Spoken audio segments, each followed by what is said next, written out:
Hello, everybody. Good to see everybody for Bible study tonight. It's the night before Thanksgiving, and we're going to be talking about Abimelech tonight from the book of Judges, chapter 9. If you want to turn there, I got lots of folks that come to me and they say, how on earth did I get in this predicament? How did I get here? How did I get these results? And they kind of tend to think that it's random, that it's just kind of, just happened, that it is just the world and the way it works or whatever. And in fact, it's actually a process of our poor choices. It's the consequences that come along with step by step us choosing to do our own thing, whether that is completely evil or just selfish. And so tonight we're going to try to figure out by looking at this guy, looking at Abimelech, because it is one of those situations where things were good. Times were good. They were at peace for 40 years because his dad is Gideon. And Gideon from chapter 6 on is actually a great hero of the faith. Might have a picture on the wall of every synagogue around the world because he's such a great hero of the faith. And yet when he does what God asked him to do, he's obedient to it. And, God blesses him and gives him peace because he's their leader during this time. Now, Abimelech is one of his kids. And so we're going to try to figure out how they got to this place. But let's start for just a second with, just some behind the scenes kind of stuff is that, I had, this little girl who is so, she used to be in our youth group and she's so off track right now. And her parents were godly people. They were in a church, and the husband had an affair with somebody, and actually ended up they got divorced, and then he married the person he was having an affair with, and then these are folks that drank a lot. Just it's not just socially, but they, especially when times got stressful, drank a lot of alcohol, and they actually. It just, kind of poured gas on the fire in terms of what was going on in their lives. And this little girl was just watching all this go on, and the new, the dad and the new stepmom had kids together. And so that made that a blended family. Her mom remarried, that made that a blended family. And then, it's just kind of back and forth between the two. And then, they were all arguing and fussing and fighting all the time. And then, then the dad and the stepmom divorced, and then it just was just this huge boulder that just kept running downhill. Or you might think of the avalanche example of a little snowball that just turns into a giant one when it gets to the bottom of the hill, just wrecking everything in its way.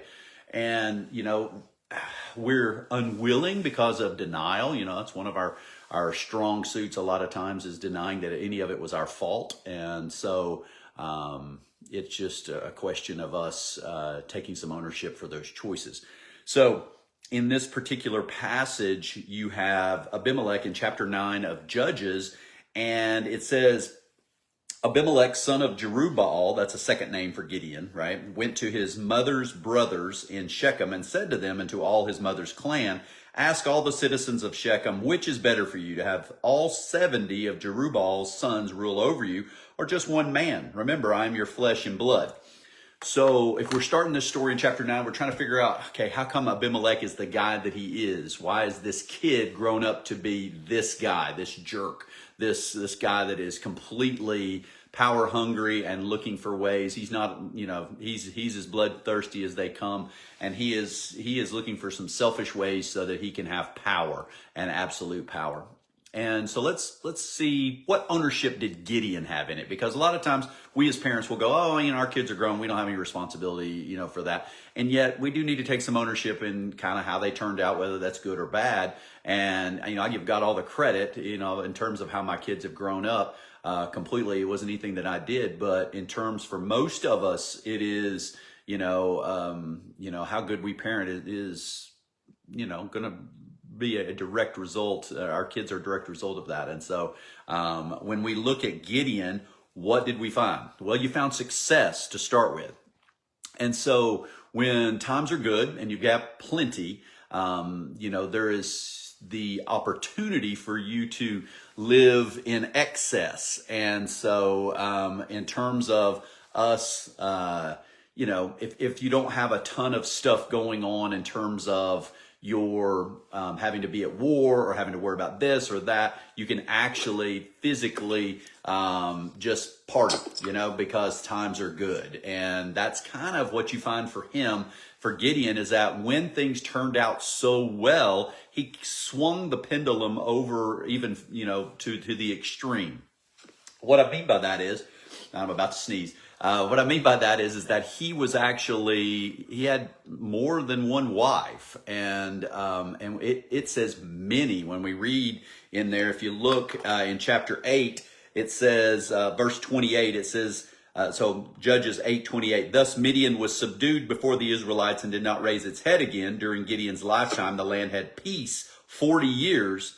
Jerubbaal, son of Joash, that's Gideon, right, went back home to live. He had 70 sons of his own, for he had many wives. His concubine, who lived in Shechem, also bore him a son whose name was Abimelech. There you go, you're finding him now. Gideon, son of Joash, died at a good old age and was buried in the tomb of his father Joash in Ophrah of the Abiezrites. So when times are good, the worries of the day are things like, I need another wife. And why have another wife? What was the point of that? Well, it was to, is it for more conversation? I don't think so. Men don't want more conversation most of the time. Was it to have more mother-in-laws? Nope. That wouldn't be it either. Why would he want more wives? Well, number one, it's to have more children, because those are his progeny, progeny, I think is the word that's used there. And, but it's to be able to have more people and more variety, in terms of sexual relations. And even to the point, if we're talking about that pendulum swinging to the far excesses, is that now a godly man even has slaves that are only in his care for the sake of having sex with, concubines. And so he has carried his excess too far. And so he has many wives and now 70 sons. That doesn't include the daughters. That's 70 sons. And so, you're sitting there going, how do you parent 70 sons, 70 kids? And now you've got the blended families, because of all these different wives. And now you've got the concubine having a child, Abimelech. And so you set up this sibling rivalry, and it's not just 2, it's 70 that are competing, not only for his love and attention and all that, but, they're competing for the throne. And so if we're looking for what is Gideon done here, there's probably a lack of parenting that's gone on to some degree. He's a king, and so his time is divided amongst all the wives and the power stuff that he has to do with government and all those kind of things. And so not much parenting going on. And then we kind of look at it and we go, okay, he also, that last little bit there is that he died with no plan of who was going to succeed him. There's not even a mention of that. And yet, maybe he just thought whoever's oldest will do it. That didn't work for David at times, right? So for King David. And so here he is, and he didn't really make plans because, we're selfish sometimes and we like the peace. And we don't want to disrupt things by saying, oh yeah, okay, I know 69 of you are going to be really upset, but I'm going to say this is the kid that's going to take over for me. And that brings uproar and conflict into your family. And a lot of times we avoid conflict like the plague. And so here we have this idea of Gideon and his role in this, of how Abimelech turned out. All right, so not only does Gideon have a part in it, but the people have a part in it as well, because we saw here, and look at in verse 33, if we keep reading just a little bit further where I left off, 8:33, it says, no sooner had Gideon died than the Israelites again prostituted themselves to the Baals, or Baals, depending on how you want to pronounce it. They set up Baal-berith as their god and did not remember the Lord their God, who had rescued them from the hands of all their enemies on every side. They also failed to show any loyalty to the family of Gideon, that is, it says Jerubbaal, in spite of all the good things he had done for them. So the people immediately, as soon as Gideon dies, they go back to the foreign gods that they were worshiping before, and they actually set up a god, Baal-berith, that they're going to worship and bow down to and present offerings to and all of that. So they have gone way off, and they've taken a tangent. They've gone off to the side here. And when we do that, and of course, most of us in the United States would say, we're not worshiping other gods. And I would, say, actually we are. Remember how you find the idols in your life, the things that you're worshiping? That's how you spend your time, your energy, and your money. You can identify them right away. You can figure out what are the things that are standing between you and God. And so in this instance, they actually had a god named Baal-berith that they set up, and they were, and then that says that they didn't remember God anymore. That means they didn't worship him anymore. And they had no loyalty to Gideon and his family. So, the idea of a smooth transition to one of the next kids that, which would bring peace. You understand what I'm saying? Like there is a natural process you would go through, and then this is how you have your next king. That makes things smooth. Everybody knows what's going on. There's good communication. But when that doesn't exist, and they don't really care if your family moves on with them as king or prince or whatever anymore, then it just is a powder keg waiting to go, because not only am I worried about my other 70 brothers or whatever who's going to get power, now I'm worried about who's going to get power outside of that, and just within all of the Israelites. So Gideon has some ownership in Abimelech. The people have some ownership in Abimelech. And then you just heard me say that he's gone, and he has said to the people of Shechem, do you want to worship? You don't have a king that you have 70 kings, or you want to have one? Because I am one of you. I'm a Shechemite. My mom, it was a concubine to King, to Gideon, to the judge Gideon. And so their answer is in verse 3 of 9:3, when the brothers repeated all this to the citizens of Shechem, they were inclined to follow Abimelech, for they said, he's related to us. They gave him, right? Don't go against the family, right? It's that kind of thing, right? You know what I'm talking about. And so it says, they gave him 70 shekels of silver from the temple of Baal-berith, and Abimelech used it to hire reckless scoundrels who became his followers. He went to his father's home in Ophrah, and on one stone murdered his 70 brothers, the sons of Jerubbaal, Gideon.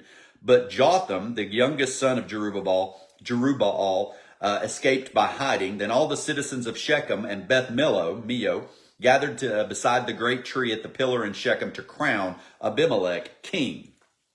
All right, so when we're sitting here, we have to decide what kinds of things we're going to do, right? Because, if we're sitting here and we're trying to decide, okay, I've got a lot of stress in my life, I'm going to take up smoking.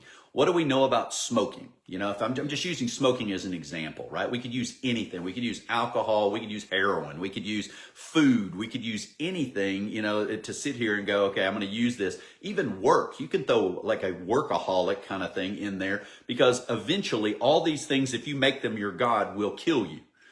Smoking, if I do a lot of it, will eventually kill me. Now, it's slower than other ways. I call it, kind of slow suicide, but it is, that's one of the things for us is that, we know going into it that there's risks, and what the risks are, that alcohol has an issue with our liver, and it makes us do stupid things that might get us killed much sooner than God intended. And so here we are, we look at this particular thing, this particular passage, and they have chosen to go this route. They have chosen Abimelech, and he murdered all of his brothers, except for one that got away, right? And so when you go down that path, what's the end going to look like? Okay, so we know that in Galatians, everybody keep your finger there in Judges, and look with me in Galatians 6. So in the New Testament, Paul writing to the church in Galatia, and he is laying out for us, and it is one of the passages that we're desperate to, we're always looking for what God's will is for our life. It's chapter 6, verse 7. So Galatians 6:7. It says, do not be deceived. God cannot be mocked. A man reaps what he sows. Whoever sows to please the flesh, from the flesh will reap destruction. Whoever sows to please the Spirit, that's capital S, Holy Spirit, from the Holy Spirit will reap eternal life. Okay, so we're choosing. I want us to see that, is that in our lives, there are times where we choose to go the way of the world. We choose to follow and mimic and model what the world is doing, as opposed to what God says. We talked about this on Sunday, is that we don't want to be ostracized. We want to fit in. And to fit in, you have to do certain things, and some of those things go against God. And so in this particular passage, he says, I want to, did he say, I'm going to run a an honest campaign, and I'm going to let the people decide if I'm going to be king or not. No, he took his matters into his own hands and he murdered all of his brothers. And so that is a choice. That's a step in the wrong direction, right? All right. So if we keep going, and you heard some of what I just read to you, they gave him money. He used it to hire guys to help him, henchmen to help him kill off everybody. And then they murdered everybody, and then, they anointed him king, and that's where we are at this point. And then we're going to pick up the story where Jotham comes, and he makes a prophecy. And he says, who did you want to be your king? And he lays out some good options, right? He says, did you want the olive tree to be your king that brings us oil and gladness? Or did you want, and he's like, no, you chose not that. You didn't want the olive tree. And did you want the fig tree that brings sweet fruit? No, you didn't want that. Did you want the vine that brings wine? Nope, you didn't do that. You chose the thorn bush. And if we can get that into our heads like a filter before we make choices, I always pray each day, Lord, help me with my decision-making skills, because I need those if I'm trying to decide what to eat and how much, whether or not to exercise, what to say to my wife, what to say to my kids, where to go when I'm working and what to do and all those kind of things. If I'm buying a car or a washer or a house or any of those things, I want the best decision-making skills that the Holy Spirit can give me. And so if we can get this in our heads that, when we're trying to make these decisions, that we're choosing, when we choose not God, we're actually choosing the thorn bush.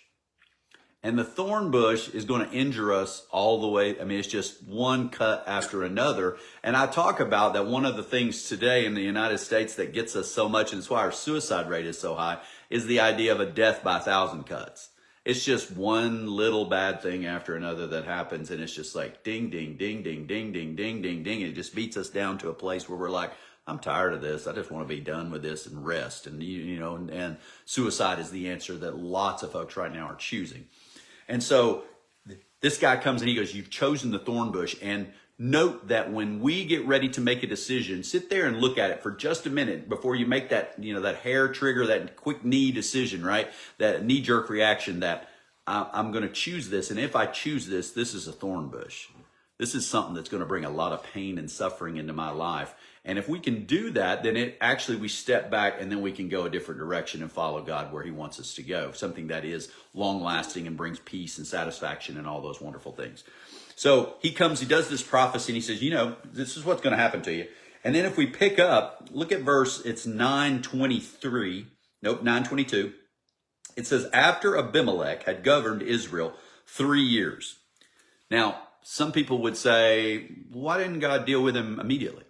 Why did he wait 3 years? No clue.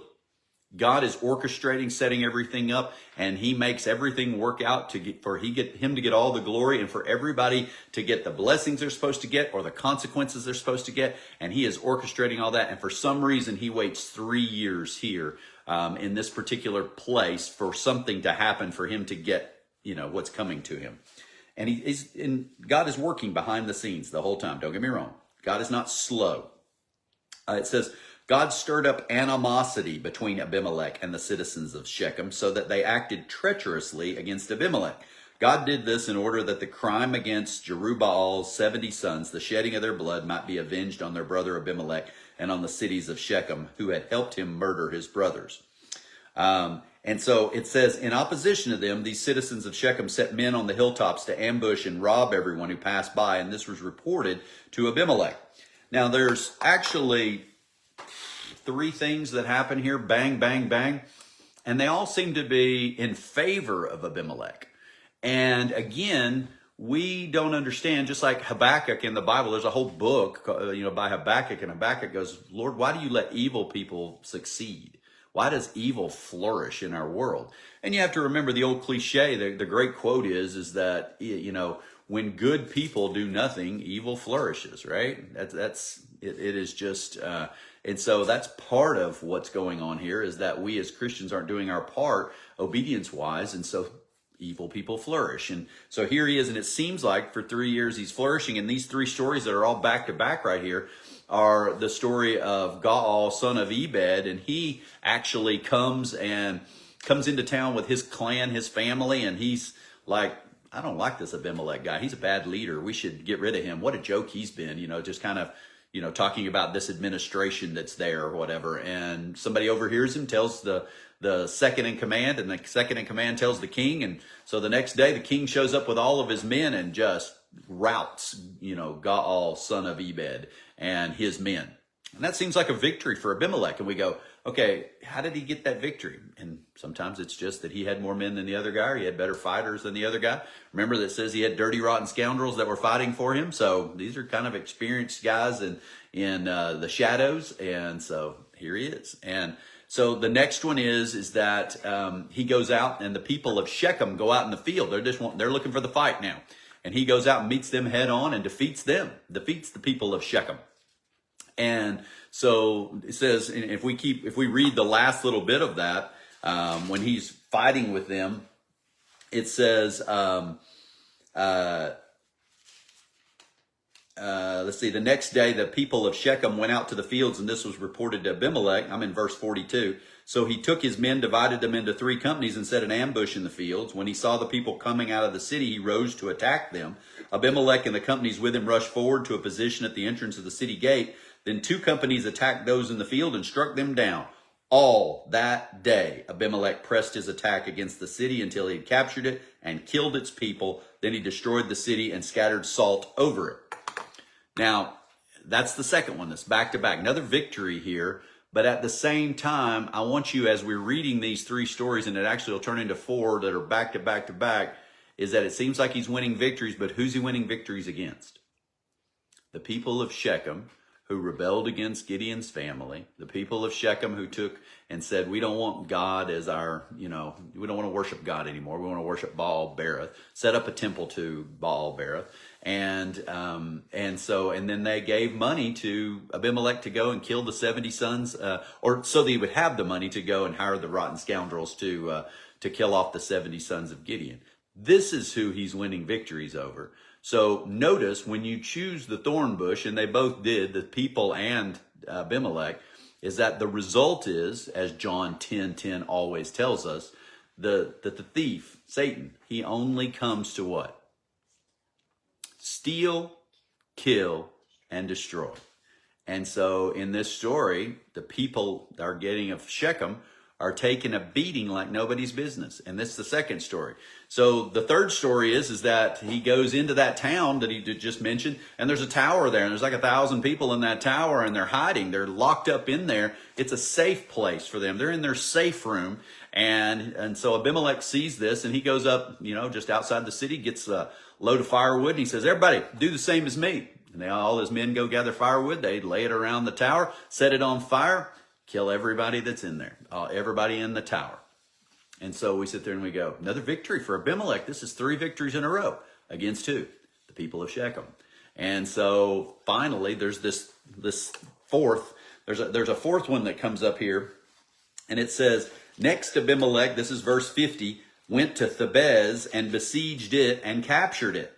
Inside the city, however, was a strong tower. So here we are again, it's fourth story in a row. Looks like he's going to win again. He's defeated the city, and now there's another strong tower. He's already done this once. It's kind of a, hey, this is deja vu. We just got to go get some firewood, and we're going to do this. But it says, inside the city, however, was a strong tower. This is verse 51, to which all the men and women, all the people of the city had fled. They had locked themselves in and climbed up on the tower roof. Abimelech went to the tower and attacked it. But as he approached the entrance to the tower to set it on fire, a woman dropped an upper millstone on his head and cracked his skull. This is the king. This is their leader. Hurriedly, he called to his armor bearer, so he's not dead. Draw your sword and kill me so that they can't say a woman killed him. So his servant ran him through and he died. When the Israelites saw that Abimelech was dead, they went home. Thus, and here's verse 56, kind of the, in those golden book stories that you used to buy for kids when you would read them to your children. Here's the moral to the story. It says, thus God repaid the wickedness that Abimelech had done to his father by murdering his 70 brothers. God also made the people of Shechem pay for all of their wickedness. The curse of Jotham, son of Jerubbaal, came on them. And that was that prophecy that he made when he said, you chose the thorn bush.